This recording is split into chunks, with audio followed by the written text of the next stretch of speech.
ہماری خطاؤں کو سمندر کی تہہ میں پھینک دے۔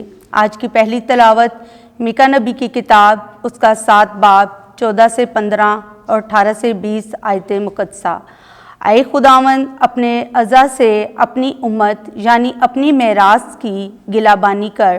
وہ کرمل کے جنگل کے درمیان تنہا رہتے ہیں، ان کو پہلے دنوں کی مانند باشان اور جلان میں چڑھنے دے، ان دنوں کی مانند جب تو ملک مصر سے خروج کر کے نکلا۔ ہمیں عجائبات دکھا۔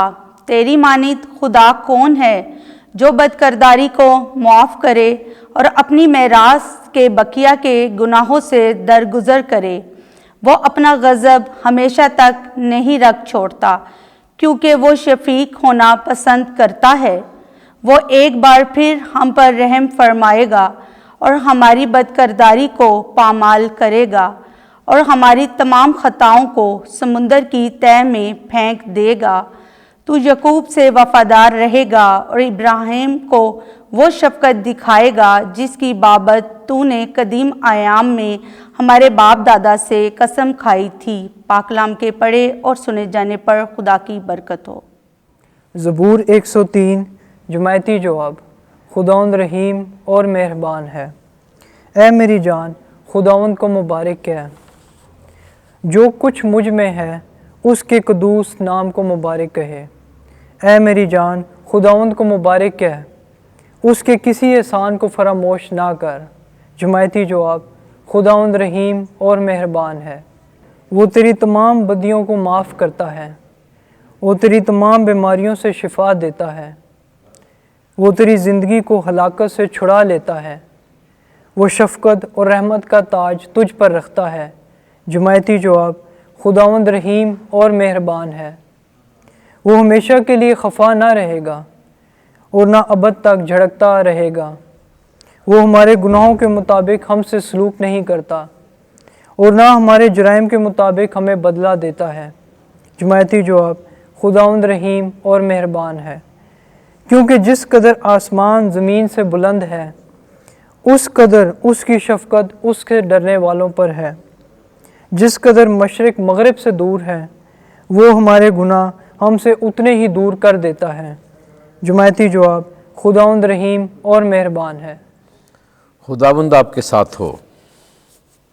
انجیل مقدس لوکا کے مطابق اے خداوند تیری تمجید ہو۔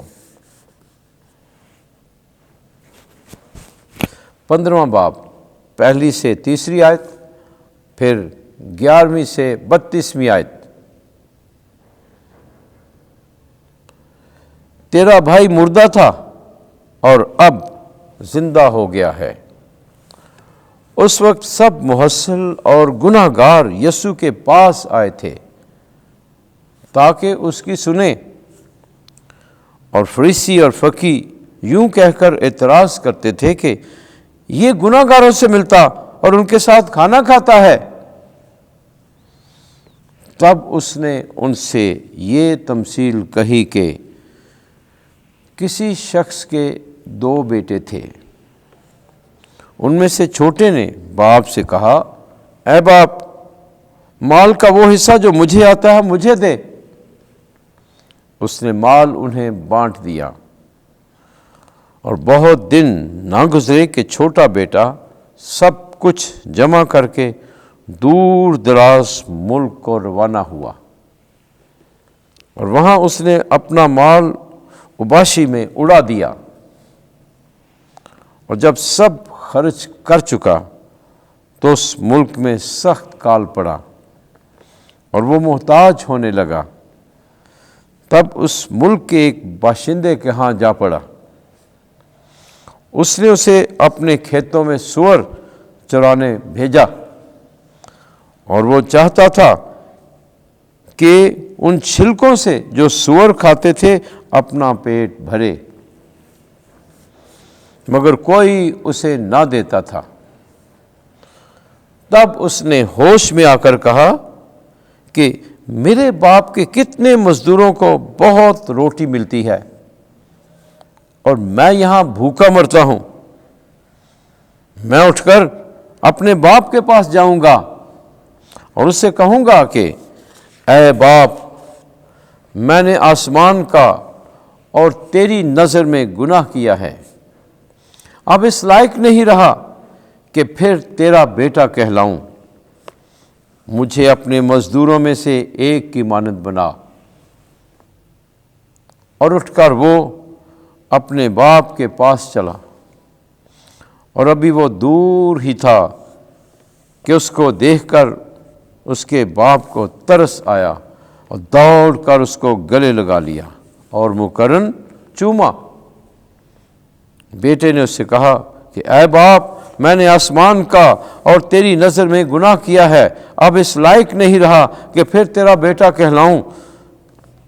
مگر باپ نے اپنے غلاموں سے کہا کہ جلدی سے اچھی پوشاک نکال لاؤ اور اسے پہناؤ، اور اس کے ہاتھ میں انگوٹھی اور پاؤں میں جوتی پہناؤ، اور پلے ہوئے بچڑے کو لا کر ذبح کرو کہ ہم کھائیں اور خوشی منائیں، کیونکہ میرا یہ بیٹا مردہ تھا اب زندہ ہو گیا ہے، کھو گیا تھا اب ملا ہے۔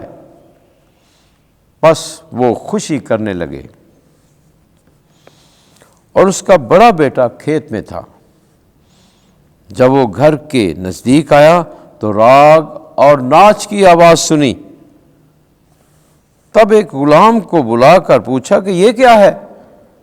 اس نے اس سے کہا، تیرا بھائی آیا ہے اور تیرے باپ نے پلا ہوا بچڑا ذبح کیا ہے، اس لیے کہ اسے صحیح سلامت پایا۔ اس نے خفا ہو کر نہ چاہا کہ اندر جائے، مگر اس کا باپ باہر آ کر اسے منانے لگا۔ اور اس نے جواب میں اپنے باپ سے کہا، دیکھ، میں اتنے برسوں سے تیری خدمت کرتا رہا اور کبھی تیرے حکم کے خلاف نہ چلا، مگر تو نے کبھی ایک بکری کا بچہ بھی مجھے نہ دیا کہ میں اپنے دوستوں کے ساتھ خوشی مناؤں۔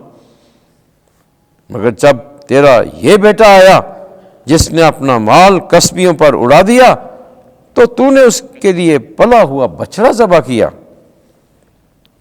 اس نے اس سے کہا، بیٹا، تو ہمیشہ میرے پاس ہے اور جو کچھ میرا ہے وہ تیرا ہی ہے، لیکن خوشی منانا اور شادمان ہونا واجب تھا، کیونکہ تیرا یہ بھائی مردہ تھا اب زندہ ہو گیا ہے، کھو گیا تھا اب ملا ہے۔ انجیل مقدس کے وسیلے سے ہمارے گناہ معاف کیے جائیں۔ اے مسیح، تیری ستائش ہو۔